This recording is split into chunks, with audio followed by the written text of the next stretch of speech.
Mainit na balita mga boss, ayon sa post ng Viva Promotion, nasa Japan ngayon si Sean Gibbons. Umattend sa unang press conference ni Nonito The Flash Donaire versus Seiya Tsutsumi.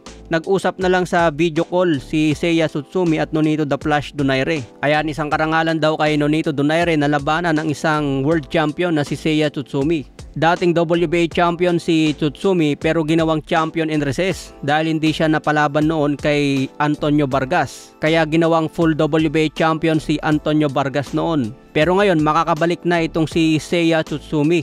Bilang champion in recess, makakalaban niya ngayon si Nonito Donaire na interim WBA champion. Ang ginawa ng Japanese Commission, ang laban ni Donaire at Seiya Tsutsumi ngayon ay for WBA bantamweight belt na. So paano na yung WBA belt ni Antonio Vargas? So dahil hindi makalaban si Vargas ngayon dahil namatay ang kanyang ina, ginawa rin siya ngayon na champion in recess. Ibig sabihin po niyan, medyo magpapahinga muna. Kaya ang mananalo dito kay Donaire at Seiya Tsutsumi, ituturing na WBA bantamweight champion.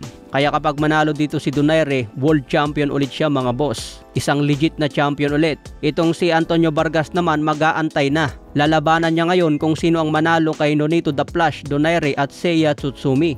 Mag-edad 43 na si Nonito Donaire mga boss. Sa kanyang edad, posible pa maging champion. So abangan natin sa December 17 na po ito, malapit na. Mahigit isang buwan na lang ang preparasyon ni Nonito Donaire. Kailangan matindi ang kondisyon niya dito mga boss dahil masipag bumato ng suntok itong si Seiya Tsutsumi. Samantala nagkita rin si Sean Gibbons at si Masayuki Ito, ang dating promoter ni Jandrel Casimero. Kaya nga sa boxing mga boss, awayin mo ng lahat, wag lang si Sean Gibbons. Dahil napakalawak po ng connection niyan pagdating sa boxing. Maganda yung ginagawa ni Sean Gibbons mga boss dahil malalaking laban talaga yung ginagawa niya. Ang trabaho na lang ng boksingero, mag-training ng matindi at ipanalo. Kaya kailangan sa mga Filipino boxer ngayon na hawak ng MP, kailangan talaga mag-training ng matindi, mag-improve.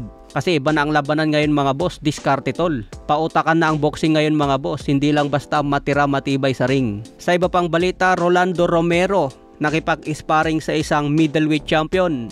Nag-post nga si Rolando Romero mga boss at kasama niya si Carlos Adames na WBC middleweight champion. Naghahanda na rin talaga itong si Rolando Romero mga boss. Hindi pa ina-announce ngayon kung ito na ang kalaban ni Pambansang Kamao. Maganda sana kung ito ang unang labanan ni Manny Pacquiao bago kay Floyd Mayweather. Para kung manalo si Pacman kay Romero, makahawak pa rin siya ng WBA belt bago labanan si Mayweather. Ang masama dito, baka pagdating kay Floyd Mayweather matalo ulit si Manny Pacquiao.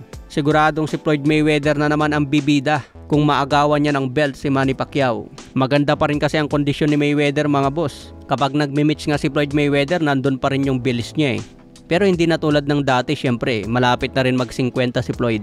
Okay mga boss, so abangan na lang po natin ang mga karagdagang updates.